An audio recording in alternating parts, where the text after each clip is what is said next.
وہ رؤیا کا لفظ ہمیشہ خواب کے لیے نہیں استعمال ہوتا، منظر دیکھنے کی طرف بھی استعمال ہوتا ہے۔ یہ جو آپ نے بخاری کی حدیث لکھی ہے نا 7517، اس سے پہلے سورہ بنی اسرائیل کی آیت نمبر 60، سورہ بنی اسرائیل کی آیت نمبر 60 کے کانٹیکسٹ میں ابن عباس کا قول صحیح بخاری میں موجود ہے کہ نبی علیہ السلام کو یہ منظر سر کی آنکھوں سے دکھایا گیا، یہ خواب نہیں تھا۔ جب اللہ یہ کہے کہ میں اپنے بندے کو یہاں سے وہاں لے گیا ہوں تو اس سے مراد خواب ہوتا ہے بھائی؟ میں کہوں کہ میں آپ کو یہاں سے وہاں لے گیا تو آپ کہیں یہ تو ممکن نہیں ہے اتنی جلدی، تو میں کہوں سبحانہ، میری طاقت ہے، قدرت ہے، تو اللہ نے اس آیت سے پہلے اپنے نام کے ساتھ سبحان لگایا کہ وہ ہر عیب سے پاک ہے۔ تمہیں اشکال تو ہوگا کہ وہ کیسے لے گیا بھائی، تو اللہ بتاتے ہیں وہ ہر عیب سے پاک ہے جو اپنے بندے کو تھوڑے سے حصے میں لے گیا۔ یہ بات جناب پروفیسر غامدی صاحب کو سمجھ میں چونکہ نہیں آتی۔ یہ جو انہوں نے کہا کہ قرآن میں آگے یہ بھی تو آتا ہے وَمَا جَعَلْنَا الرُّؤْيَا الَّتِي أَرَيْنَاكَ، اے نبی ہم نے جو آپ کو رؤیا دکھایا وہ حق تھا، تو رؤیا خواب کو بھی کہتے ہیں۔ تو جناب پروفیسر غامدی صاحب نے رؤیا کو خواب کے معنی میں لے لیا، حالانکہ رؤیا خواب کو بھی کہتے ہیں، صرف خواب کو نہیں کہتے۔ رؤیا کا لفظ بتا رہا ہے کہ رؤیا رؤیت سے نکلا ہے۔ رؤیت کہتے ہیں دیکھنے کو، جو چیز دیکھی جائے اس کو رؤیا کہتے ہیں، جس کو ہم منظر سے تعبیر کر سکتے ہیں اردو میں، منظر، جس کو انگلش میں سین کہتے ہیں۔ تو جو منظر ہے، جو بھی سین ہے، وہ عربی میں رؤیا کہلائے گا۔ خواب بھی چونکہ ایک منظر ہوتا ہے اس لیے خواب کو بھی رؤیا کہتے ہیں۔ یہ مطلب نہیں کہ رؤیا خواب ہی کو کہتے ہیں۔ سب سے پہلا بنیادی اسراء و معراج کا واقعہ جو آپ کے نزدیک سورہ بنی اسرائیل میں بیان ہوا ہے، اور اس واقعے کی نوعیت کیا تھی یہ بھی آپ نے بیان فرمایا کہ وہ اسی سورہ کے آیت 60 میں بیان کر دیا کہ وہ رویا تھا۔ ہم یہ دیکھتے ہیں کہ آپ کا جو یہ استدلال ہے اور آپ کی جو تعبیر ہے کہ وہ رویا تھا، اس حوالے سے علماء آپ سے متفق نہیں ہیں۔ ان کا استدلال کیا ہے بہت ہی مختصر میں بیان کر دیتا ہوں۔ ہمارے علماء کے نزدیک یہ جو رویا کا لفظ قرآن نے استعمال کیا ہے یہ کس معنی میں آتا ہے؟ یہ لکھتے ہیں کہ لغت میں رویا مطلق رویت یعنی دیکھنے کے معنی میں بھی آتا ہے، اور یہی اس کے حقیقی معنی ہے۔ یہ میں آپ کے سامنے پڑھ رہا ہوں، علامہ جمال الدین قاسمی کا ایک اقتباس ہے۔ اس کے علاوہ ابن حجر لکھتے ہیں، وہ یہ کہتے ہیں کہ یہ جو لفظ ہے رویا، یہ آنکھ سے مشاہدے پر بھی بولا جاتا ہے جو کہ عالم بیداری میں کیا جائے۔ اور ابن حجر ہی نے پھر بہت معروف شاعر ہیں، اہل زبان ہیں، عرب ہیں، ان کا ایک شعر بھی نقل کیا اور لفظی طور پہ استشہاد کر کے یہ بتایا ہے کہ دیکھیے انہوں نے بھی رویا کا یہ لفظ عالم بیداری میں آنکھ سے دیکھنے کے معنی میں استعمال کیا ہے۔ متنبی کا بڑا مشہور شعر ہے وَرُؤْيَاكَ أَحْلَى فِي الْعُيُونِ مِنَ الْغُمْزِ، یعنی تیرا دیکھا نہ دیکھنے سے آنکھوں کے لیے شیریں تر ہے۔ یعنی یہاں پر حصی طور پر آنکھوں سے دیکھنے کی بات کی جا رہی ہے۔ غامدی صاحب، رویا سے مراد کیا ہے؟ واقعہ جو بنی اسرائیل کی سورہ میں بیان ہوا، رسول اللہ صلی اللہ علیہ وسلم کو رویا میں ایک مشاہدہ کروایا گیا، یہ رویا تو ہمارے علماء کہتے ہیں کہ آنکھ سے دیکھنے کے معنی میں آتا ہے۔ آپ کس معنی میں لے رہے ہیں اسے؟ اس بات پر تو اتفاق ہو گیا نا کہ قرآن مجید نے اس کو رویا کہا ہے۔ جی یہ تو سب مانتے ہیں۔ آیت 60 میں لفظ رویا استعمال ہوا ہے، اسی واقعے کے لیے ہوا ہے، اس پر بھی اتفاق ہو گیا۔ اس کا حوالہ میں اس سے پہلے دے چکا ہوں، یعنی میں بتا چکا ہوں آپ کو کہ جتنے جلیل القدر مفسرین ہیں وہ سب کے سب یہ ماننے کے لیے مجبور ہیں کہ سورہ بنی اسرائیل کی ابتدا میں اسراء کا جو واقعہ بیان ہوا ہے، سورہ بنی اسرائیل کی آیت 60 میں اسی کو قرآن مجید نے خود رویا کہا ہے۔ بالکل، اس پر اتفاق ہوا۔ جی اب یہ سوال ہے کہ رویا سے مراد کیا ہے؟ تو یہ کیا عربی زبان کا کوئی غریب لفظ ہے؟ کبھی عربی زبان میں پہلے استعمال نہیں ہوا تھا، کوئی نیا لفظ قرآن اٹھا کے لایا اور اس نے استعمال کر دیا، ہمیں اس کی تحقیق کرنا پڑ گئی کہ اس کے معنی کیا ہے؟ یہ عربی زبان کا معروف ترین لفظ ہے، عربی زبان میں جگہ جگہ استعمال ہوتا ہے۔ مجھ سے آپ کہیں تو میں قرآن مجید میں بتاؤں اس کے استعمالات، میں آپ کو حدیث پہ اس کے استعمالات بتاؤں، میں آپ کو یہ بتاؤں کہ کلام عرب میں یہ کہاں کہاں استعمال ہوا ہے۔ آپ استقصاء کرتے چلے جائیے، آپ کو ایک مثال بھی نہیں ملے گی۔ یہ معروف لفظ ہے، اور قرآن کا دعویٰ یہ ہے کہ وہ بلسان عربی مبین ہے۔ یہ آخر ہمارے ساتھ مسئلہ کیا ہوتا ہے کہ قرآن ایک صریح لفظ استعمال کرتا ہے انی متوفق، اور ہم کہتے ہیں کہ ہم اس کو نہیں مانیں گے۔ قرآن ایک صریح لفظ استعمال کرتا ہے وما جعلنا الرؤیا التي ارینک، ہم کہتے ہیں کہ ہم اس کو نہیں تسلیم کریں گے۔ یعنی اس کو تسلیم نہ کرنے کی وجہ کیا ہے؟ یہ ذرا دیکھیے، میں آپ کے سامنے رکھ دیتا ہوں کہ رویا کا لفظ قرآن مجید میں کہاں کہاں استعمال ہوا ہے، اس سے آپ خود اندازہ کر لیجئے۔ قرآن مجید کی سورہ یوسف میں آیت 43 ہے، یا ایھا الملأ افتونی فی رویا ان کنتم للرؤیا تعبرون. ایک ہی آیت میں 2 مرتبہ لفظ استعمال ہوا ہے، یہی لفظ رویا. یہی لفظ استعمال ہوا ہے، افتونی فی رویا ان کنتم للرؤیا تعبرون. یعنی بادشاہ سلامت فرما رہے ہیں، وہاں ایک بادشاہ کا قصہ ہے نا جس نے خواب دیکھا تھا کہ میرے خواب کے معاملے میں مجھے بتاؤ اگر تم خواب کی تعبیر کر سکتے ہو. اچھا. آگے چلیے، سورہ اسراء کا حوالہ تو اس سے پہلے آ چکا. سورہ صافات میں سیدنا ابراہیم کے بارے میں ہے، قد صدقت الرؤیا انا کذالک نجزی المحسنین. ابراہیم تو نے تو خواب کو سچ کر دکھایا، ہم اچھی رائے اختیار کرنے والے، اچھا رویہ اختیار کرنے والوں کو ایسی ہی جزا دیا کرتے ہیں. آگے دیکھیے، سورہ فتح ہے، آیت 27، رسالت میں آپ صلی اللہ علیہ وسلم کا رویا نقل ہوا ہے، اور اس میں کیا الفاظ ہیں؟ لقد صدق اللہ رسولہ الرؤیا بالحق. اللہ نے اپنے پیغمبر کو سچا خواب دکھایا تھا، یہاں وہی لفظ استعمال ہوا. سورہ یوسف کی آیت 5، لا تقصص رویا کا علی اخوتک فیکیدوا لک کیدا. سیدنا یعقوب کا جملہ ہے کہ یہ جو اپنا خواب ہے یہ اپنے بھائیوں کو نہ سنانا، وہ کہیں تمہارے خلاف کوئی تدبیر نہ کرے. اچھا، اسی سورہ یوسف میں آیت 100 ہے، جس وقت سیدنا یوسف کے والدین وہاں گئے، پھر اس کے بعد سب کے سب بھائی ان کے سامنے جھک گئے، تو انہوں نے کیا کہا؟ یا ابتی ھذا تاویل رؤیا من قبل قد جعل ربی حقا. یہ میرے اسی خواب کی تعبیر ہے ابا جان، پروردگار نے اس کو سچ کر دکھایا. تو قرآن مجید میں یہ لفظ اتنے مقامات پر استعمال ہوا ہے، اور آپ دیکھیے کہ چونکہ ایک معروف لفظ ہے تو ہر جگہ بالکل وہی ترجمہ آپ کرنے پہ مجبور ہیں، وہی بات کہنے پہ مجبور ہیں. یہ باقی جگہوں پر یہ آنکھوں سے دیکھنے کے لیے کیوں استعمال نہیں ہوگا؟ یعنی ان تمام مقامات پر علماء کے تراجم تفسیر میں خواب ہی کا ترجمہ کیا گیا ہو نہیں سکتا اس کے علاوہ کوئی بھی. اچھا. میں تو آپ سے عرض کر رہا ہوں کہ یہ معروف ترین لفظ ہے. آپ خواب کو کیا کہتے ہیں عربی میں؟ کسی طالب علم سے پوچھئے، کہے گا رویا. اچھا، اس کے بعد آپ حدیث پر آ جائیے. یہ میں آپ سے عرض کر رہا ہوں کہ اب تو یہ کوئی مشکل کام نہیں ہے کہ آپ اندازہ کر سکتے ہیں کہ فلاں لفظ حدیث میں کتنے مقامات پر استعمال ہوا ہے. یہ کوئی 700 کے قریب مقامات پر استعمال ہوا ہے، اور ہر جگہ خوابی کے معنی میں استعمال ہوا ہے. یعنی رسول اللہ صلی اللہ علیہ وسلم خود یہ لفظ استعمال ان کی روایتوں میں آ رہا ہے. آپ صلی اللہ علیہ وسلم نے استعمال کیا، صحابہ نے استعمال کیا، کسی چیز کی روایت میں استعمال کیا. حدیث کے ذخیرے میں 700 کے قریب ایسے مقامات ہیں جن میں یہی لفظ استعمال ہوا اور خوابی کے لیے استعمال ہوا. اچھا. تو اس وجہ سے جب آپ کسی لفظ کے بارے میں بحث کر رہے ہوتے ہیں تو آپ کو دیکھنا چاہیے کہ آپ اسے اس کے اصل معنی سے، اس کے معروف معنی سے، اس کے مستعمل معنی سے کیسے ہٹا رہے ہیں، یعنی کیا دلیل ہے اس کی. اچھا، پھر مسئلہ کیا پیش آ گیا ہے جب یہ بات کہی جاتی ہے کہ یہاں اس معنی میں استعمال نہیں ہوا؟ کیا مسئلہ پیش آ گیا ہے؟ اللہ نے کر دیا ہے. آپ کو کیسے معلوم ہوا کہ اس معنی میں استعمال نہیں ہوا؟ کوئی قرینہ ہے؟ اللہ تعالیٰ نے کوئی چیز وہاں بیان کر دی ہے. اگر کسی لفظ کو اس کے معروف، اس کے متداول، اس کے مستعمل معنی سے ہٹانا پیش نظر ہو تو آپ کوئی قرینہ لائیں گے نا. میں آپ کو مثالیں دیتا ہوں کیسے قرینہ ہے. ہمارے یہاں لفظ خواب بولتے ہیں. جی. میں جب کہوں گا کہ میں نے خواب دیکھا رات میں، کوئی تردد ہوگا آپ کو اس معاملے میں؟ نہیں. لیکن میں ایک اور جملہ بولتا ہوں، میں یہ کہتا ہوں کہ پاکستان ایک شاعر کا خواب ہے. تو یہاں اب خواب کس معنی میں استعمال ہوا ہے؟ ایک مستقبل کے خیال کے معنی. ظاہر مستقبل کے خیال کے معنی میں استعمال ہوا ہے. یہ مجاز کے استعمالات ہیں، یہ استعاراتی استعمالات ہوتے ہیں، تو ان کا قرینہ ہوتا ہے. یعنی جملہ ایسا ہوگا، موقع ایسا ہوگا، محل ایسا ہوگا، سیاق ایسا ہوگا، اس میں کوئی متکلم یا مصنف وہ چیزیں رکھ دے گا کہ آپ اس کی بنیاد کے اوپر وہاں یہ نہیں کہہ سکیں گے کہ یہاں یہ وہ خواب بیان ہو رہا ہے جو ہم رات میں دیکھتے ہیں. ایسے بہت سے مواقع ہیں. ہم یہ کہتے ہیں کہ صاحبزادے میں نے تو تمہارے معاملے میں بڑے خواب دیکھے تھے، ایک بھی شرمندہ تعبیر نہیں ہوا. تو یہ استعارے کا، یہ تشبیہ کا، یہ مجاز کا، یہ کنایے کا طریقہ ہے جس میں بعض اوقات الفاظ اس طرح استعمال کیے جاتے ہیں. یعنی رویا خواب ہی کے معنی ہے، خواب خواب ہی کے معنی میں ہے. آپ اس طرح اس کو استعمال کرتے ہیں کہ جس کے نتیجے میں ایک دوسرا پہلو اس کا نمایاں ہو جاتا ہے. یعنی آپ نے ایک مفہوم کو یہاں سے لیا اور اس کا اطلاق کسی دوسری جگہ پہ کر دیا. تو یہ ادب میں عام اسالیب ہیں.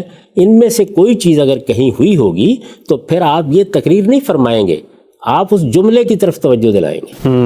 میں اگر یہ جملہ بولتا ہوں کہ پاکستان ایک شاعر کا خواب ہے، اور آپ یہ کہتے ہیں کہ نہیں یہاں خواب کا لفظ رات کے وقت نیند کی حالت میں جو کچھ ہم دیکھتے ہیں اس کے لیے آیا ہے، تو میں آپ کو توجہ دلاؤں گا کہ اس جملے میں اس کے یہ معنی نہیں ہے۔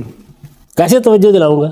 یعنی پھر صرف دوست سے توجہ دلا دوں گا؟ قرائن ہوں گے، اصرار کروں گا، میں وہ قرائن بتاؤں گا، جملے کا محل بتاؤں گا، آپ کو سے یہ کہوں گا کہ اس طرح کے موقعوں پر لفظ خواب ایسے استعمال کیا جاتا ہے۔ میں آپ کے پاس آتا ہوں اور آپ سے آ کر یہ کہتا ہوں کہ آج میں بچوں کو لے کر گیا تھا، میں نے چڑیا گھر میں ان کو شعر دکھایا، کوئی تردد ہے اس معاملے میں؟ لیکن آپ انیس کا شعر پڑھتے ہیں، اس شعر کی آمد ہے کہ رن کانپ رہا ہے، وہاں وہ سیدنا حسین کے بارے میں یہ بات کہہ رہے ہیں یا اس لشکر کے کسی فرد کے بارے میں اس طرح کی بات کہتے ہیں، تو وہاں آپ قرینے سے معلوم کر لیتے ہیں کہ یہاں شیر چڑیا گھر میں جس جانور کو ہم دیکھتے ہیں یا جنگل میں جس جانور کو دیکھتے ہیں اس کے لیے استعمال نہیں ہوا، آگے قرینہ آ گیا ہے، وہ آگے قرائن موجود ہوتے ہیں۔ یعنی اس طرح نہیں ہوتا کہ آپ کسی آیت کو نکالیں اور پڑھیں، کسی جملے کو نکالیں اور پڑھیں، کسی شعر کو نکالیں اور پڑھیں اور اس کے بعد یہ کہیں کہ یہ لفظ اس طرح بھی استعمال ہوتا ہے۔ تو میرے بھائی، جب آپ کسی چیز کا تجزیہ کر رہے ہیں، تنقید کر رہے ہیں، اس میں کوئی رائے بیان کر رہے ہیں، تو مجھے ذرا بتائیے نا کہ قرآن مجید کی اس آیت میں کیا قرینہ ہے؟ آپ کا دل نہیں چاہتا ماننے کے لیے، بات اچھی نہیں لگتی۔ اللہ نے کہا ہے کہ یہ رویا تھا، ٹھیک، اور ہمارا کام یہ ہے کہ اللہ تعالیٰ جب کسی چیز کے بارے میں یہ فرمائے تو یہ بحث ہو سکتی ہے کہ وہاں پر یہ لفظ کس مفہوم میں آیا ہے۔ اس میں آپ کیا کریں گے؟ آپ ہمارے سامنے وہ جگہ رکھیں گے، وہ آیت رکھیں گے، اس کا سیاق و سباق رکھیں گے، اس میں دکھائیں گے کہ یہ قرائن ہے جن کی بنیاد پر یہاں یہ کسی مجازی مفہوم میں استعمال ہو گیا ہے۔ میں اس سے پہلے تبصرہ کر کے بتا چکا ہوں ایک نشست میں کہ ہمارے ہاں بعض مفکرین نے جنہوں نے قرآن پر کام کیا ہے اور ہم ان کی عزت کرتے ہیں، انہوں نے پوری عربی زبان میں یہی طریقہ اختیار کر لیا۔ یعنی ایک چیز بیان ہوئی ہے، کہیں اس کو استعارہ قرار دے دیا، کہیں اس کو تشبیہ قرار دے دیا، کہیں اس کو مجاز قرار دے دیا۔ میرے بھائی، یہ قرار دینے کے لیے آپ کا کہہ دینا کافی نہیں ہوتا، یا یہ بتا دینا کافی نہیں ہوتا کہ یہ مجاز میں بھی استعمال ہوتا ہے۔ آپ کو بتانا پڑتا ہے کہ یہاں یہ استعمال ہوا ہے تو اس کے دلائل کیا ہیں، اس کے قرائن کیا ہیں، جملے میں کیا چیز ہے جو آپ کو یہ بتا رہی ہے کہ آپ ان کو اصل مفہوم سے ہٹا دیجئے۔ تو یہ طریقہ ہوتا ہے اس معاملے میں۔ تو میں نہیں سمجھ سکتا کہ اس میں یہ طریقہ اختیار کیا گیا کہ آپ نے ایک بات کہہ دی۔ کیوں کہہ دی آپ نے یہ بات؟ عربی زبان کا پورا ذخیرہ ہمارے سامنے ہے، اس کی استعمالات ہمارے سامنے ہیں۔ جس وقت عام طریقے پر یہ لفظ استعمال کیا جائے گا تو اس کا مطلب ایک ہی ہوتا ہے، اس کے دو معنی نہیں ہوتے۔ اور میں اس سے پہلے آپ کی خدمت میں عرض کر چکا ہوں کہ قرآن مجید عربی مبین میں ہے، یہ کوئی چیستان نہیں ہے۔ اور عربی مبین کی تعبیر میں، تفسیر میں آپ کو صحیح رویہ اختیار کرنا چاہیے کہ آپ سب سے پہلے اللہ کی کتاب کو کھولیں گے، اللہ کی کتاب میں خارج سے کوئی چیز لے کر نہیں آئیں گے، پہلے ایک تصور قائم کر کے نہیں آئیں گے۔ یہ بالکل وہی صورتحال ہے کہ انی متوفیق میں وہ وہاں کیا قرینہ ہے کہ جس کی بنیاد پر آپ اس کو اصل معنی سے ہٹا رہے ہیں، یا اس کے مستعمل معنی۔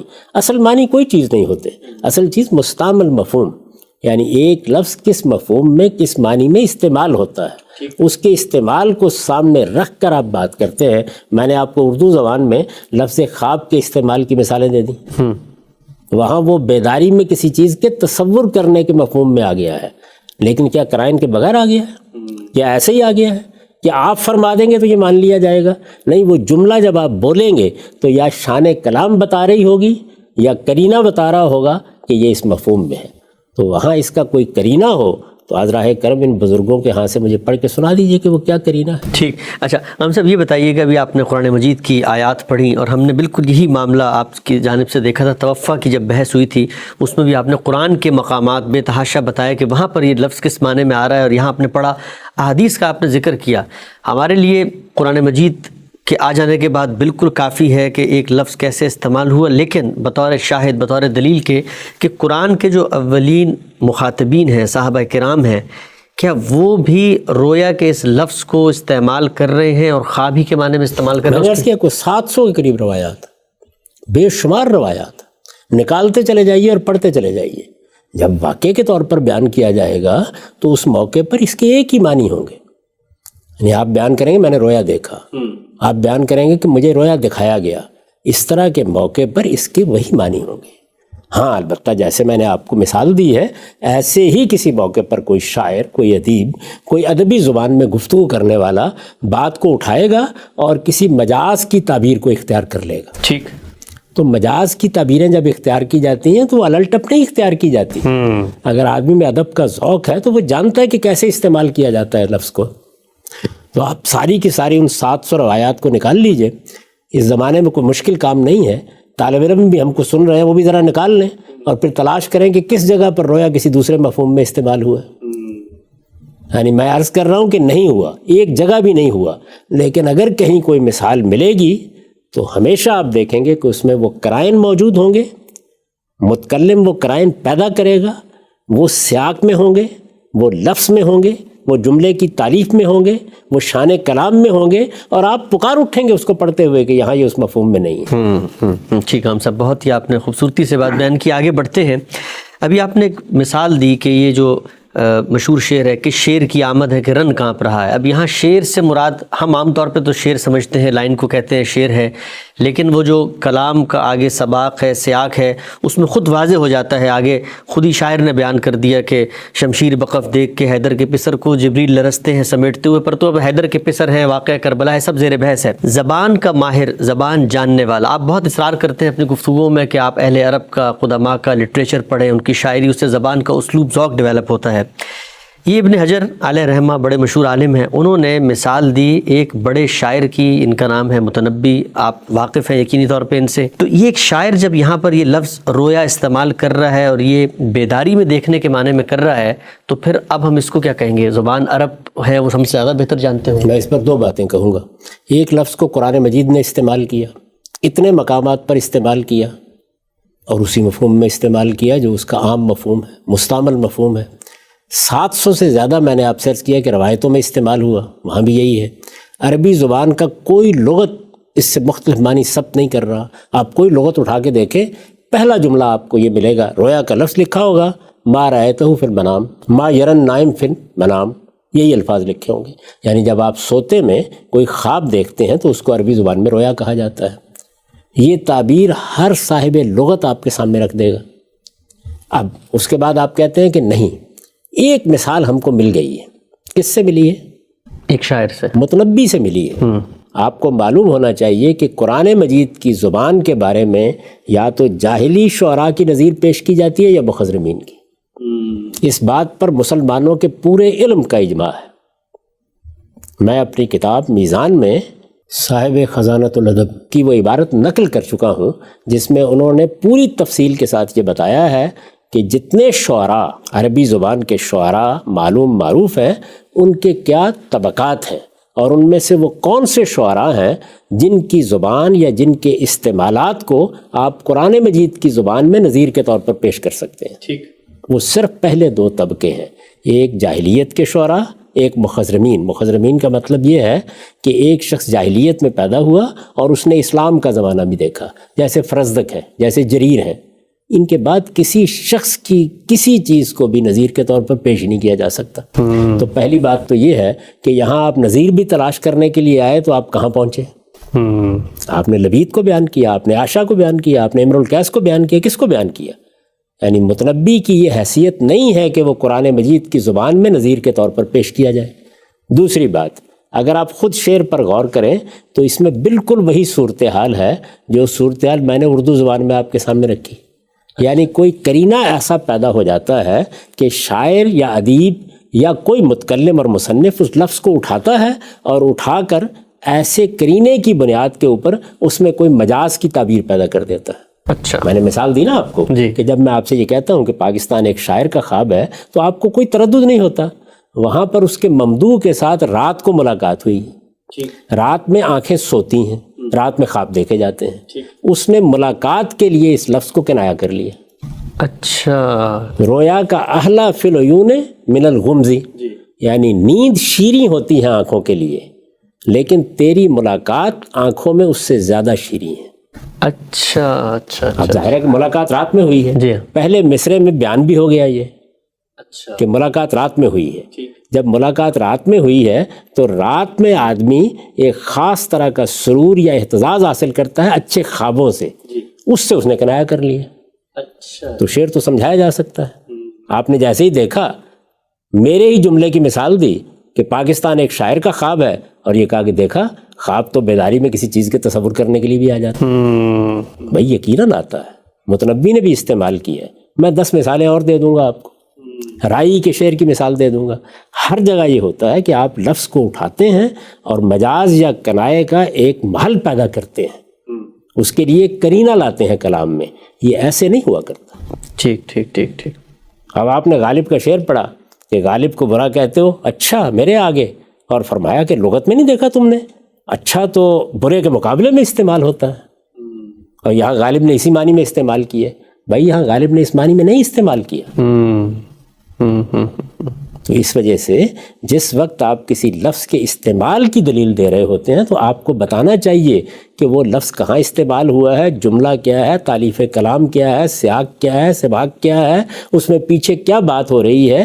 اس میں آپ کرینہ دکھاتے ہیں کہ یہاں لفظ اپنے مستعمل معنی میں نہیں رہا. ٹھیک ہو گیا ہم صاحب, بہت تفصیل سے آپ نے بتایا کہ رویا کے لفظ کے معنی کیا ہیں, قرآن مجید میں یہ لفظ کہاں کہاں آیا ہے, احادیث میں اس کا اتنا کثرت کے ساتھ استعمال ہوا ہے, اور اس لفظ کو اگر اس کے اصل معروف معنی سے ہٹانا ہے تو کیا قرائن ہیں جو کلام میں پہلے ہوں گے اور تبھی ہم اس کا کوئی معنی لے سکتے ہیں. آگے بڑھتے ہیں. یہ میرے سامنے ایک مزید استدلال ہے, اور عام طور پہ جہاں پر سورہ بنی اسرائیل میں اس واقعے کی نوعیت پہ بحث کی گئی ہے, ہر جگہ پہ یہی وہ ایک بنیادی بات ہے جو بنائے استدلال کے طور پہ علماء نے اختیار کی ہے. حافظ ابن حجر نے بھی اس کا حوالہ دیا ہے, باقی لوگ بھی حوالہ دے رہے ہیں. وہ قول ہے, اثر ہے جناب ابن عباس رضی اللہ تعالیٰ عنہ کا. ان کا یہ کہنا ہے, حدیث کی کتابوں میں نقل ہوا ہے یہ اثر, کہ آپ نے فرمایا کہ رسول اللہ صلی اللہ علیہ وسلم کا یہ جو واقعہ ہے جو سورہ بنی اسرائیل میں زیر بحث ہے, یہ آنکھوں سے دیکھنے والا رویا ہے, رویا عین. آپ نے فرمایا کہ رویا عین ہے. ابن حجر نے اسی سے استدلال کر کے لکھا ہے کہ رویا کا لفظ آنکھ کے مشاہدے پر بھی بولا جا سکتا ہے جو عالم بیداری میں کیا جائے. یہی وجہ ہے کہ ابن عباس رضی اللہ عنہ نے اس کو رویا عین قرار دیا. سوال میرا آپ سے یہ ہے, بہت بنیادی سوال, رویا کا لفظ اتنا معروف, آپ نے کہا قرآن معروف واضح عربی زبان میں ہے, کلام عرب میں اس کے استعمالات, احادیث میں باقی صحابہ رویا سے ہی مراد لے رہے ہیں, تو ابن عباس رضی اللہ تعالیٰ عنہ نے اسراء اور معراج کے اس واقعے کو رویا عین یا بیداری کے اندر دیکھنے کا معنی کیوں مراد لیا؟ ابھی میں نے آپ کو بہت سی مثالیں دیں کہ کس طرح ہم اردو زبان میں خواب کا لفظ بیداری میں کسی چیز کو تصور کرنے کے لیے بولتے ہیں. اس کی بہت سی مثالیں میں نے ابھی آپ کو دی. یہ بتایا کہ ہم جب یہ کہتے ہیں کہ پاکستان ایک شاعر کا خواب ہے, جب میں کہتا ہوں کہ صاحبزادے میں نے تو تمہارے بارے میں بہت سے خواب دیکھے تھے, وہ شرمندہ تعبیر نہ ہو سکے, تو یہاں میں بیداری میں دیکھنے ہی کے لیے استعمال کر رہا ہوں. بالکل, لیکن یہ تصور کی آنکھ سے دیکھنا ہے. اسی طرح ہے نا, ایسے ہی ہے. تو ہر زبان کے اندر اس طرح کے مجاز کے اسالیب ہوتے ہیں. اس سے پہلے ہم متنبی کے شعر پر گفتگو کر چکے, اس میں بھی بالکل یہی صورتحال ہے کہ ایک تصویر اس نے بنائی ہے ذہن میں, اور اس تصویر کے لحاظ سے لفظ رویا استعمال کر دیا ہے. رویا کا احلا فی العیون من الغمزی. اسی طرح کی صورتحال رائی کے شعر میں ہے, فکبر للرویا وحش فؤادہ. وہاں بھی بالکل ایسا ہی ہے. آپ کے سامنے کوئی محبوب آتا ہے, کوئی ممدوح آتا ہے, کسی کو آپ دیکھتے ہیں, دیکھنے کی اس کیفیت میں تصور ایک طرح کا ذائچہ بناتا ہے. ایک تصور کے سامنے ایک چیز اس طرح آتی ہے جس طرح کہ آپ گویا خواب دیکھ رہے ہیں, تو اس کو کنایا کر کے شعراء بعض اوقات اس طریقے سے بیان کر دیتے ہیں. یہ بات واضح ہو گئی. بالکل واضح. اس کی مثالیں بھی اس سے پہلے آ گئیں. اس طرح کے موقعوں کے اوپر جب آپ یہ اسلوب اختیار کرتے ہیں تو ظاہر بات ہے کہ تصور کی آنکھ سے کسی چیز کو دیکھا جائے تو اس سے بہتر کوئی چیز نہیں ہو سکتی کہ اسے رویا قرار دے دیا جائے. بالکل ٹھیک ہے. یا اس کے لیے لفظ رویا استعمال کیا جائے. یہ عربی زبان میں بھی استعمال ہوا, ہم نے دیکھا. اردو زبان میں لفظ خواب اس طرح استعمال ہوتا ہے, اس کی مثالیں بھی آپ کے سامنے آ گئیں. یہ سب چیزیں نگاہ میں رکھیں.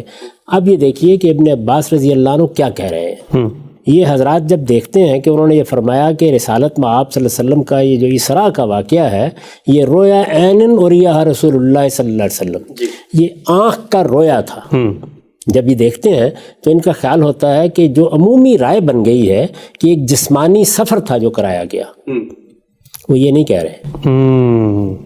وہ یہ کہہ رہے ہیں کہ جس طریقے سے ہم بعض اوقات رات میں خواب دیکھتے ہیں, اللہ تعالیٰ اپنے پیغمبروں کے لیے بیداری میں بھی اسی طرح کی تصویر سامنے لے آتے ہیں. اچھا, میں اس کی مثالیں دیتا ہوں آپ کو.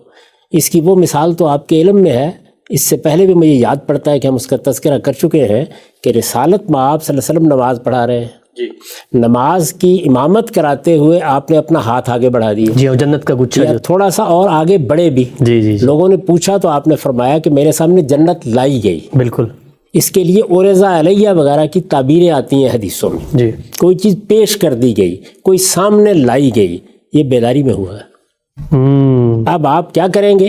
اس کو بیان کرنے کے لیے اگر آپ رویا عین کا لفظ اختیار کریں یا رویا عین کی تعبیر اختیار کریں تو اس پر لفظی لحاظ سے اعتراض نہیں ہو سکتا۔ اچھا، یہاں آپ کر یہ رہے ہیں کہ ایک نئی صورتحال پیش آ گئی ہے، یعنی ہم یا ان آنکھوں سے چیزوں کو دیکھتے ہیں یا خواب میں چیزوں کو دیکھتے ہیں، جب تصور کے سامنے کوئی چیز لائی گئی یا تصور کی آنکھ سے ہم نے دیکھا یا ذہن میں کوئی تصویر بنائی تو اس طرح کے موقعوں پر آپ نے رویا کے لفظ کو وہاں سے اٹھایا اور اٹھا کر ایک دوسرے اسلوب میں استعمال کر لیے۔ اس میں جسمانی معراج کا واقعہ بیان نہیں ہو رہا۔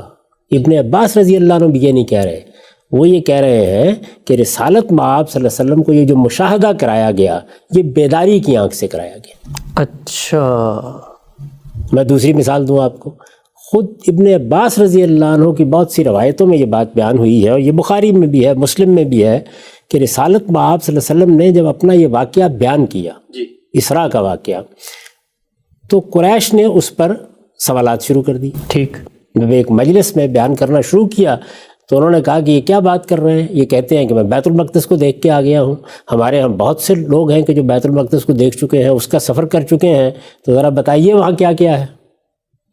تو رسالت میں آپ صلی اللہ علیہ وسلم نے اس کی صورتحال کو بیان کرنا شروع کیا، یعنی جیسے کہ رویا میں آپ نے دیکھا تھا، جب اس کو بیان کرنا شروع کیا تو خود روایت میں یہ الفاظ ہیں کہ رسالت میں آپ صلی اللہ علیہ وسلم سخت پریشانی میں مبتلا ہو گئے، اس لیے کہ بعض چیزیں ذہن سے نکل جاتی ہیں، یعنی یوں معلوم ہوا کہ جیسے ان سوالوں کا جواب آپ نہیں دے سکیں گے۔ تو اس وقت اللہ تعالیٰ نے کیا کیا؟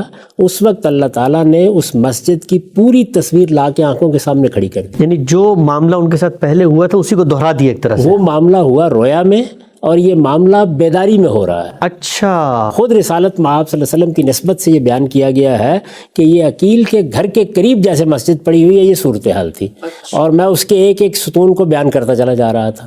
اب یہ ہے رویا عین، اچھا، یعنی کوئی چیز آپ کو اس طریقے سے دکھا دی جائے۔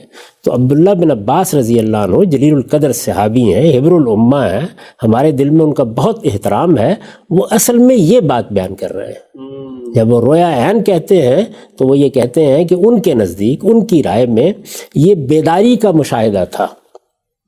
اب آپ سوال کر سکتے ہیں کہ پھر اس طرح کیوں نہ مان لیا جائے؟ یعنی آپ دیکھیے 3 صورتیں ہو گئیں، جی، یہ کہ میں یہاں سے لاہور جسمانی طور پر لے جایا گیا ہوں، پہلی صورت، یہ کہ میں نے لاہور کا معاملہ رویا میں دیکھا ہے، دوسری صورت، اور تیسری صورت یہ کہ لاہور میرے سامنے لے آیا گیا اور میں اس کا مشاہدہ کر رہا ہوں اور بیداری کے عالم میں مشاہدہ کر رہا ہوں۔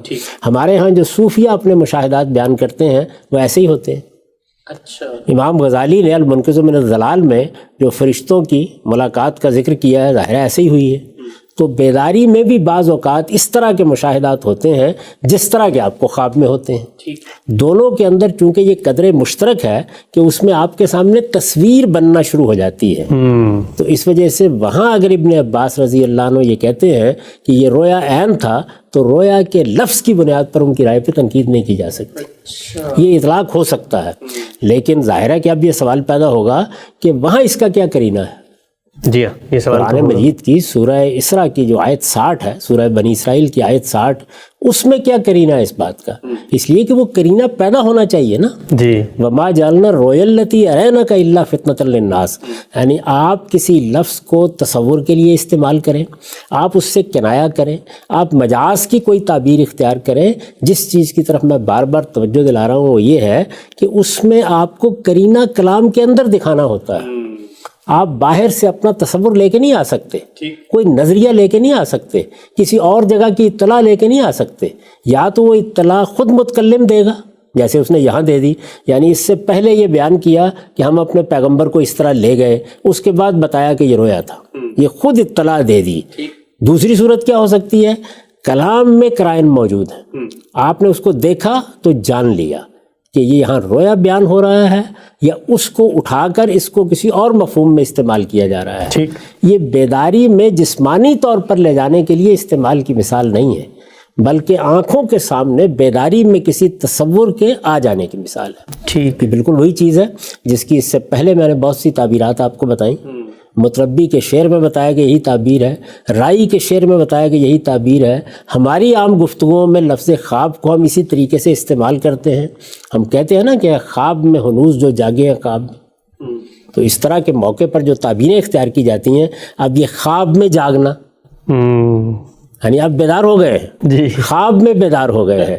تو اس طرح کی چیزیں جب شعراء استعمال کرتے ہیں یا ادباء استعمال کرتے ہیں تو اس میں قرینہ پیدا کرتے ہیں. خواب تھا جو کچھ کے دیکھا جو سنا افسانہ تھا. تو یہاں آپ نے زندگی بھر کے مشاہدات کو جو ان آنکھوں سے ہوئے تھے خواب قرار دے دیا. لیکن کیا ان کو سمجھنے میں، ان کے قرائن کو دیکھنے میں، اس میں شان کلام کی بنیاد پر رائے قائم کرنے میں کوئی تردد ہوتا ہے؟ کوئی دقت ہوتی ہے؟ تو جس وقت لفظ کو آپ اٹھا کر کسی دوسرے مفہوم میں لے جاتے ہیں تو وہاں وہ قرائن موجود ہوتے ہیں کہ دوسری رائے قائم کرنا ممکن نہیں ہوتا. جی. ابو طیب متربی کے شعر میں ذرا دوسری رائے قائم کر کے دکھا دیجیے. ہو نہیں سکتا. یعنی اگر اس کو حقیقتاً خواب کے معنی میں استعمال کیا گیا ہوگا تو کوئی دوسرا قرینہ ہوگا نہیں، اور اگر اس میں کوئی اور مدعا پیدا کیا گیا ہے تو قرائن وہاں رکھ دیے جائیں گے. ٹھیک. تو ہمیشہ یہی ہوتا ہے.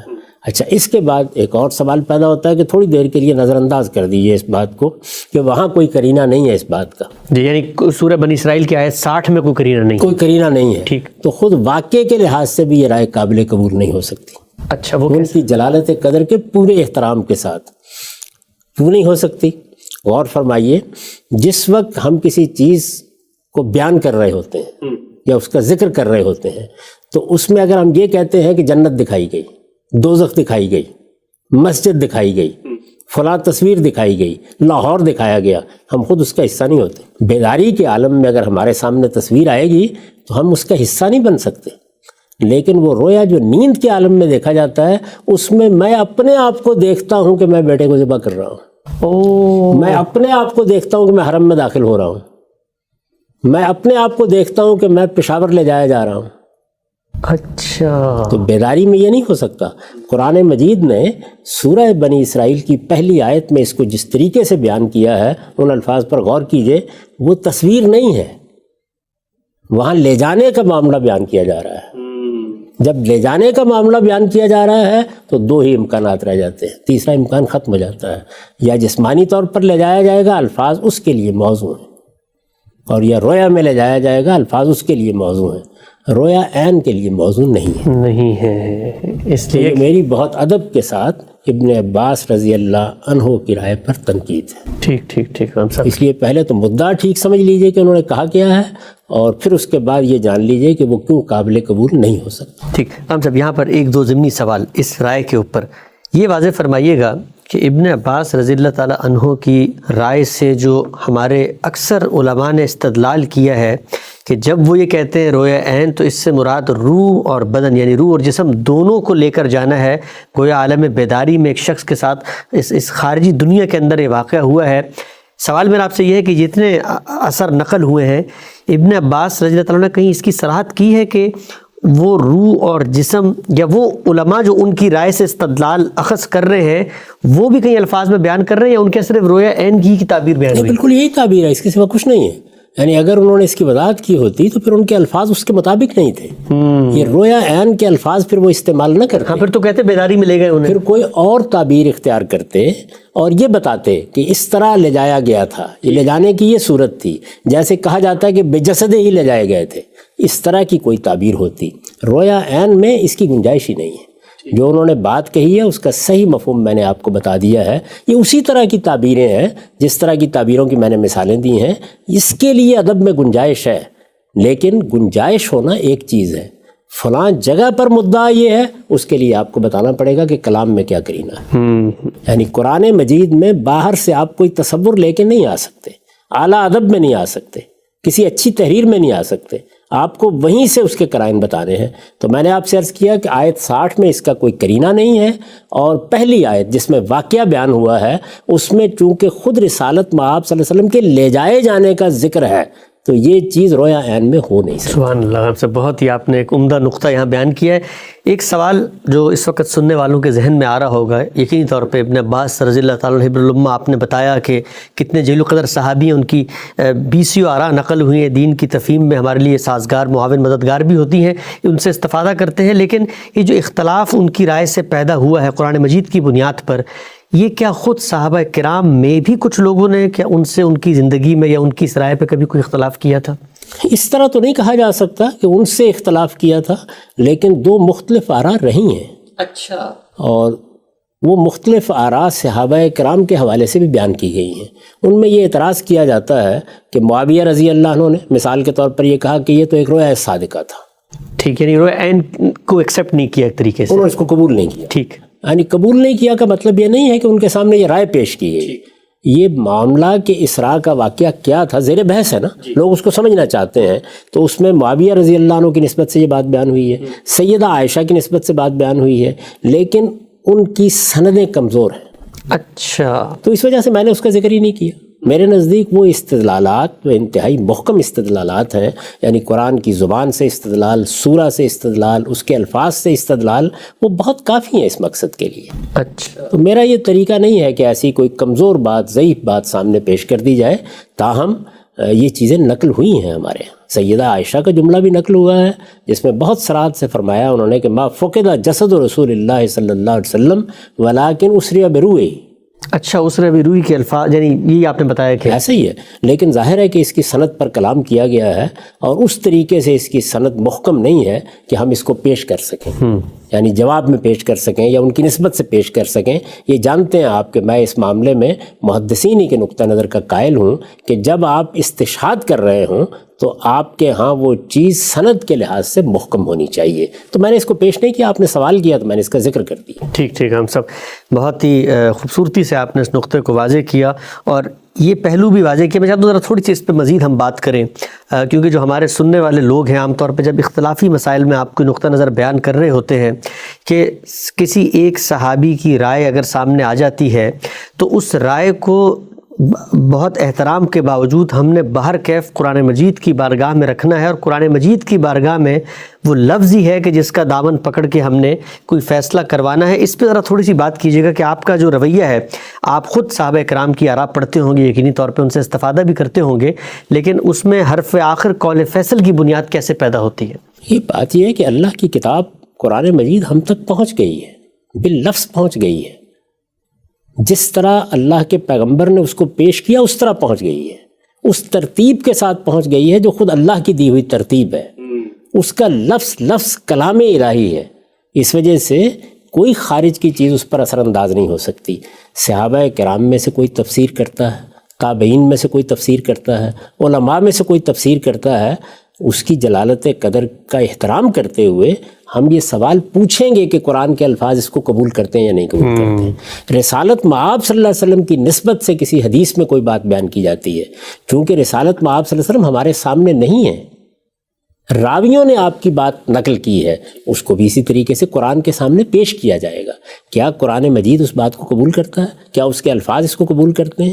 کیا اس کا جملہ اس کو قبول کرتا ہے؟ کیا اس کا سیاق و سباق اس کو قبول کرتا ہے؟ کیا قرآن کے عرف کی روح سے یہ بات مانی جا سکتی ہے؟ یہ سارے سوالات ہر اس چیز پر ہوں گے جو باہر سے آئے گی، وہ کسی عالم کی رائے ہو، وہ کسی مجدد کی رائے ہو، وہ کسی مجتہد کی رائے ہو، وہ کسی بڑے سے بڑے شخص کی رائے ہو، بہرحال قرآن مجید کے الفاظ کو اسے قبول کرنا چاہیے۔ آپ محض اس بنیاد پر وہ بات نہیں منوا سکتے کہ یہ فلاں اور فلاں نے کہی ہے۔ سیدنا عمر رضی اللہ عنہ سے بڑا کون ہوگا، لیکن ان کا جو اول کا طریقہ ہے اس پر میں نے اس سے پہلے تنقیدات کی ہیں اور یہ بتایا ہے کہ قرآن کے الفاظ اس کو قبول نہیں کرتے۔ خود عبداللہ بن عباس رضی اللہ عنہ نے ان کی اس رائے پر تنقید کی ہے، سیدنا عمر کی رائے پہ تنقید، اور وہ روایتوں میں آ چکی ہے۔ اسی طریقے سے سیدنا عمر رضی اللہ عنہ کی بعض آراء پر سیدہ عائشہ نے تنقیدیں کی ہیں۔ تو یہ سب تنقیدیں یہ مان کر کی جاتی ہیں کہ قرآن کی روح سے کیا بات ہے۔ جو انہوں نے میت پر رونے کے معاملے میں روایت کی تھی، اس پر سیدہ نے روایت کے لحاظ سے بھی تنقید کی اور قرآن کی روشنی میں بھی تنقید کی۔ اچھا، اور یہ بتایا کہ قرآن تو کہتا ہے لا تزر وازرۃ وزر اخری، کوئی کسی دوسرے کا بوجھ نہیں اٹھا سکتا، تو یہ کیسے مانا جا سکتا ہے؟ اسی طرح جب ان کے سامنے بعض صحابہ کی یہ رائے آئی کہ اللہ تعالیٰ کو رسالت میں آپ صلی اللہ علیہ وسلم نے اسراء کی رات دیکھا تھا، تو انہوں نے یہ کہا کہ لا تدرکہ الابصار، تو قرآن کی روشنی میں تنقیدیں کی جائیں گی، بات کا تجزیہ کیا جائے گا، اس کی تنقید کی جائے گی، لیکن ان کے پورے ادب کا لحاظ کرتے ہوئے۔ ٹھیک ہے، ہم سب آگے بڑھتے ہیں۔ یہ جو نقطہ بیان کیا آپ نے کہ یہ جو بنیادی سوال تھا آج کی نشست میں جس پر آغاز کیا میں نے، کہ یہ مشاہدہ جو سورہ بنی اسرائیل میں پہلا مشاہدہ نقل ہوا ہے، اس کی نوعیت کیا تھی؟ آپ نے بتایا کہ آیت 60 نے خود واضح کر دیا ہے کہ رویا تھی۔ اب جب رویا کا لفظ ہم سنتے ہیں، ظاہری بات ہے ہم تو جو مفہوم تصور ہمارے سامنے موجود ہے اسی سے اس کو ملاتے ہیں۔ ہمارے ہاں رویا خواب کو کہا جاتا ہے، خواب میں بھی دیکھتا ہوں، آپ بھی دیکھتے ہیں۔ سوال میرا آپ سے یہ ہے کہ پیغمبر کو رویا دکھایا گیا، نوعیت کیا ہے؟ جو نیند کی حالت میں انسان کے دماغ میں آنے والے احوال ہوتے ہیں اس کو خواب سے ہم تعبیر کرتے ہیں۔ ہمارے خواب میں اور پیغمبر کے خواب میں کیا کوئی جوہری لحاظ سے کوئی فرق ہوتا ہے؟ زمین و آسمان کا فرق ہوتا ہے۔ دیکھیے، میں نے بالکل ابتدا میں جب آپ نے پوچھا تھا کہ رویا تو اچھا یہ خواب ہے، تو میں نے عرض کیا تھا اس پر بعد میں بات کریں۔ جی ہاں، اس کے ساتھ میں نے یہ بات بھی واضح کی تھی کہ یہ بات تو سب مانتے ہیں کہ سورہ اسراء کی آیت 60 میں اسی واقعے کو رویا کہا گیا، جو پہلی آیت میں بیان ہوا ہے، لیکن اس کی جو توضیح کی ہے استاذ امام امین احسن اصلاحی نے، میں حرف بحرف اس سے اتفاق رکھتا ہوں۔ اچھا، میرے نزدیک وہی صحیح توضیح ہے، اور لفظ کو سامنے رکھ کر، آیت کو سامنے رکھ کر، رسالت مآب صلی اللہ علیہ وسلم نے جو کچھ ہمیں دیا ہے اس میں ظاہر ہے کہ دوسرے بعض رویا بھی بیان ہوئے ہیں، ان سب کو سامنے رکھ کر انہوں نے اس کی بہت عمدہ توضیح کر دی ہے۔ میں نے اسی کا خلاصہ کیا اپنی تفسیر میں۔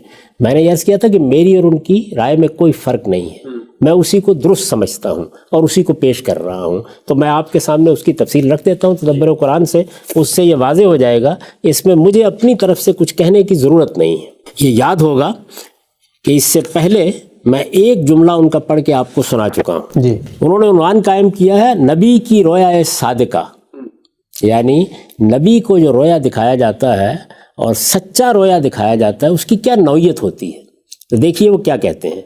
رہا یہ سوال کہ یہ جو کچھ آپ کو دکھایا گیا رویا میں دکھایا گیا یا بیداری میں، یعنی پہلا سوال انہوں نے یہ کیا، تو اس سوال کا جواب اسی سورہ میں آگے قرآن نے خود دے دیا ہے۔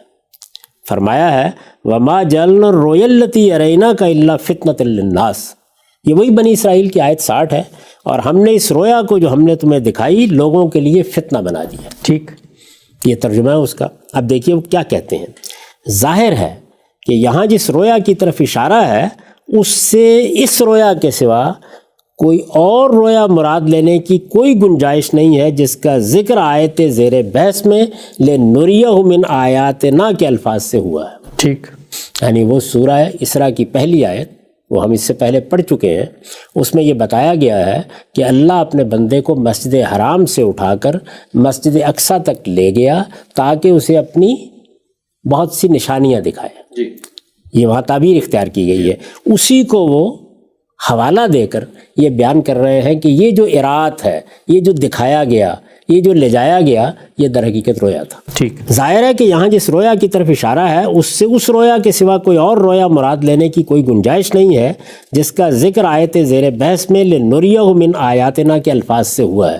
یہی وہ بات ہے جو میں نے بڑی وضاحت سے بیان کی ہے کہ سب لوگ اس کو ماننے پر مجبور ہیں، اس لیے کہ عربیت کی روح سے کوئی اور رائے یہاں مراد لی نہیں جا سکتی۔ لفظ ارات قرآن میں متعدد مقامات میں رویا میں دکھانے کے لیے آیا بھی ہے، اور مفسرین نے اسے یہی رویا مراد بھی لی ہے۔ یہ وہی بات ہے جس کا میں اس سے پہلے خلاصہ کر چکا ہوں۔ اس وجہ سے اس کا رویا ہونا تو اپنی جگہ پر واضح بھی ہے اور مسلم بھی۔ جی، ابن کثیر کا آپ نے حوالہ بھی دیا تھا، ابن کثیر کا حوالہ بھی دیا تھا، جی، تو اسی کا انہوں نے خلاصہ کر کے یہ بتایا ہے کہ یہ بات تو بالکل واضح ہے کہ یہ رویا تھا، اور یہ بات مانی ہوئی بھی ہے، مسلم بھی ہے، لیکن یہ بات یاد رکھنی چاہیے کہ رویا کو خواب کے معنی میں لینا کسی طرح صحیح نہیں ہے۔ یعنی وہ خواب جو میں آپ دیکھتے ہیں، اوپر بتا چکے ہیں کہ یہ رویا تھا، بیداری کا واقعہ نہیں ہے، یہ اوپر بتا چکے ہیں، اس جملے سے کوئی غلط فہمی نہ ہو۔ یعنی وہ یہاں یہ بتا رہے ہیں کہ اس کو آپ خواب کا لفظ بولتے ہیں تو جو تصور آپ کے ذہن میں آتا ہے اس کے ہم معنی نہ سمجھیے۔ خواب تو خواب پریشان بھی ہوتے ہیں، یعنی جو خواب میں دیکھتا ہوں آپ دیکھتے ہیں، خواب تو خواب پریشان بھی ہوتے ہیں، لیکن حضرات انبیاء علیہم السلام کو جو رویا دکھائی جاتی ہے وہ رویا صادقہ ہوتی ہے۔ اچھا، اس کے متعدد امتیازی پہلو ہیں جو ذہن میں رکھنے کے ہیں، اس کے بعد انہوں نے وہ امتیازی پہلو بیان کیے ہیں۔ یہی سوال ہے آپ کا جی، تو میں نے عرض کیا تھا کہ استاد امام نے اس کو نہایت وضاحت سے بیان کر دیا ہے اور میں اسی کو حرف بحرف درست سمجھتا ہوں۔ تو سن لیجئے، پہلی چیز تو یہ ہے کہ رویا صادقہ وحی الہی کے ذرائع میں سے ایک ذریعہ ہے، یعنی جس طرح ہر کان میں آواز آتی ہے تو وہ اللہ تعالیٰ کی طرف سے نہیں ہو جاتی۔ غالب بھی یہ کہہ دیتا ہے کہ آتے ہیں غیب سے یہ مضامین خیال میں، یا حاطف نے یہ بات کہی ہے، تو یہ غالب کا تجربہ ہے، لیکن جب پیغمبر کو وحی آتی ہے تو اس میں کوئی ابہام نہیں ہوتا، ٹھیک، اس میں کوئی تردد نہیں ہوتا، وہ ایک واقعہ ہوتا ہے، اللہ تعالیٰ کی طرف سے باقاعدہ رابطہ کر کے اللہ تعالیٰ اپنے پیغمبر تک کوئی بات پہنچاتے ہیں۔ تو وہ پہلی بات یہ کہتے ہیں کہ انبیاء کے رویا یہ وحی الہی کے ذرائع میں سے ایک ذریعہ ہے۔ اللہ تعالیٰ اپنے نبیوں اور رسولوں پر جس طرح فرشتے کے ذریعے سے کلام کی صورت میں اپنی وحی نازل فرماتا ہے، اسی طرح کبھی رویا کی صورت میں بھی ان کی رہنمائی فرماتا ہے۔ یہ پہلی چیز کہ آپ اس کو اس طرح نہ سمجھیں کہ سوئے تو ایک خواب آ گیا، اب بیت المقدس چلے گئے، فلاں جگہ چلے گئے، یہ رویا اللہ کا دکھایا ہوا رویا ہے۔ اس کی نوعیت بالکل وہی ہے جو وحی الہی کی ہے، جیسے وہ ایک قطعی چیز ہوتی ہے یہ بھی ایک قطعی چیز ہوتی ہے۔ دوسری چیز یہ ہے کہ یہ رویا نہایت واضح، غیر مبہم اور روشن صورت میں کا فلک صبح ہوتی ہے، جیسے صبح طلوع ہو جائے، جس پر نبی کو پورا شرح صدر اور اطمینان قلب ہوتا ہے۔ اگر اس میں کوئی چیز تمثیلی رنگ میں بھی ہوتی ہے، چیزیں بعض اوقات ممثل کر کے دکھائی جاتی ہیں رویا میں، جنت دکھا دی، دوزخ دکھا دی، اگر اس میں کوئی چیز تمثیلی رنگ میں بھی ہوتی ہے تو اس کی تعبیر بھی اللہ تعالیٰ اپنے نبی پر واضح فرما دیتا ہے۔ تیسری چیز یہ ہے کہ جہاں واقعات و حقائق کا مشاہدہ کرانا مقصود ہو، وہاں یہی ذریعہ نبی کے لیے زیادہ اطمینان بخش ہوتا ہے۔ اچھا، زیادہ اطمینان بخش ہوتا ہے۔ واقعات و حقائق کا مشاہدہ، یعنی واقعات بھی ہیں اور ان کے پیچھے جو حقائق ہیں وہ بھی ہیں۔ تو حقائق تو مرئی چیزیں نہیں ہوتی نا، ان کا مشاہدہ کرانا ہے، یعنی انویزیبل جو ریئلٹیز ہیں وہ بھی دکھائی وہ بھی جائیں۔ دکھانی ہے۔ جب وہ بھی دکھانی ہے تو وہاں یہی ذریعہ نبی کے لیے زیادہ اطمینان بخش ہوتا ہے، اس لیے کہ اس طرح کے واقعات کی پوری تفصیل مشاہدے میں آ جاتی ہے، اور وہ معانی و حقائق، میننگز بھی، یعنی جو حقیقتیں ہیں پیچھے وہ بھی، اور وہ معانی و حقائق بھی ممثل ہو کر سامنے آ جاتے ہیں جو الفاظ کی گرفت میں مشکل ہی سے آتے ہیں۔ یعنی وہ ایسے حقائق ہوتے ہیں بعض اوقات، یا اس طرح کی چیزیں ہوتی ہیں کہ وہ نہ آنکھ کی گرفت میں آتی ہیں نہ الفاظ انہیں پوری طرح گرفت میں لے سکتے ہیں، تو وہ پھر رویا ہی میں دکھائی جاتی ہیں۔ چنانچہ یہ ذریعہ ہمارے مشاہدے کے مقابلے میں یا پیغمبر کے ان آنکھوں سے مشاہدے کے مقابلے میں ایک اور دنیا میں لے جانے کا باعث بن جاتا ہے۔ چوتھی چیز یہ ہے کہ رویا کا مشاہدہ چشم سر کے مشاہدے سے زیادہ قطعی، زیادہ وسیع اور اس سے 1000 درجہ عمیق اور دور رس ہوتا ہے۔ اچھا، آنکھ کو مغالطہ پیش آ سکتا ہے، آنکھ کو مغالطہ پیش آ سکتا ہے، یعنی ہم کسی موقع کے اوپر ہو سکتا ہے کہ رسی کو سمجھ بیٹھے، آنکھ کو مغالطہ پیش آ سکتا ہے، لیکن رویا صادقہ مغالطے سے پاک ہوتی ہے۔ آنکھ ایک محدود دائرے ہی میں دیکھ سکتی ہے، لیکن رویا بیک وقت نہایت وسیع دائرے پر محیط ہو جاتی ہے، یعنی ایک ہی وقت میں آپ کو آسمان، زمین، فلاں اور فلاں ہر جگہ دکھائی جا سکتی ہے۔ آنکھ حقائق کو معنی کے مشاہدے سے قاصر ہے، وہی بات جو پہلے بیان ہوئی کہ حقائق تو آپ نہیں دیکھ سکتے نا، آنکھ حقائق کو معنی کے مشاہدے سے قاصر ہے، اس کی رسائی مریات ہی تک محدود ہے، یعنی وہ ویزیبل چیزوں ہی تک پہنچ سکتی ہے، لیکن رویا معنی و حقائق اور انوار و تجلیات کو بھی اپنی گرفت میں لے لیتی ہے۔ حضرت موسیٰ علیہ السلام نے تجلی الہی اپنی آنکھوں سے دیکھنی چاہیے، لیکن وہ اس کی تاب نہیں لا سکے، اس لیے کہ ان آنکھوں سے دیکھنی چاہیے۔ برعکس اس کے ہمارے نبی کریم صلی اللہ علیہ وسلم کو شب معراج میں جو مشاہدے کرائے گئے وہ سب آپ صلی اللہ علیہ وسلم نے کیے، اور کہیں بھی آپ کی نگاہیں خیرہ نہیں ہوئی، اس لیے کہ وہ رویا کی آنکھ تھی جس سے یہ مشاہدات کرائے گئے۔ تو میرے نزدیک یہی صحیح تعبیر ہے، استاذ امام نے اس کو پوری طرح واضح کر دیا ہے۔ قرآن مجید کے الفاظ کیا ہیں وما جعلنا الرؤیا التی اریناک الا فتنۃ للناس، اس لیے یہ رویا ہے، الفاظ کے سامنے سرنگوں ہو کر مانیے کہ یہ رویا ہے، اس کی کوئی تعویل کرنے کی جسارت نہیں کرنی چاہیے، الفاظ میں کوئی گنجائش نہیں ہے کہ آپ کوئی اور مفہوم اس سے مراد لیں، لیکن رویا ہوتا کیا ہے اس کی وضاحت کر دی گئی۔ ٹھیک ہم سب بہت ہی آپ نے خوبصورت اقتباس جو ہے وہ پیش کیا۔ مولانا امین حسن اصلاحی صاحب کا کوئی بات آپ مزید کہنا چاہیں گے اس موقع پہ؟ میں ایک آخری پہلو آپ کے اس اقتباس سننے کے بعد جو ذہن میں ایک دم سے آیا وہ یہ کہ جس خوبصورتی سے مولانا نے یہ فرق واضح کیا ہے، اس سے تو یہ لگتا ہے کہ جو لوگ ایک چیز کو عجوبہ بنا کر یا جسمانی طور پہ رسول اللہ کو یہاں سے پرواز کر کے وہاں لے جا کر جو بات کہنا چاہ رہے ہیں کہ اللہ تعالیٰ کی غیر معمولی قدرت کا اظہار ہوا ہے اور دنیا کو ایک میسیج دیا گیا ہے، اگر ہم قرآن کی اس تعبیر پہ رہتے ہیں یہ رویا ہے، تب بھی تو اللہ میاں کا اتنا بڑا یہ معجزہ ہے کہ پیغمبر کو ان حقائق اور معنی کے بارے میں خواب کے اندر وہ پیغام پہنچا دیتے ہیں۔ یعنی رویا میں، نیند کی حالت میں ایسے مشاہدات کرا دیے گئے کہ جن مشاہدات کو آپ ویسے گرفتی میں نہیں لے سکتے، چشم زدن میں وہ ساری چیزیں آپ کے سامنے آ گئی۔ تو یہ چیز ہے جس کو استاذ امام نے واضح کیا ہے، اور تدبر قرآن میں اس کی تفصیل لکھی ہے۔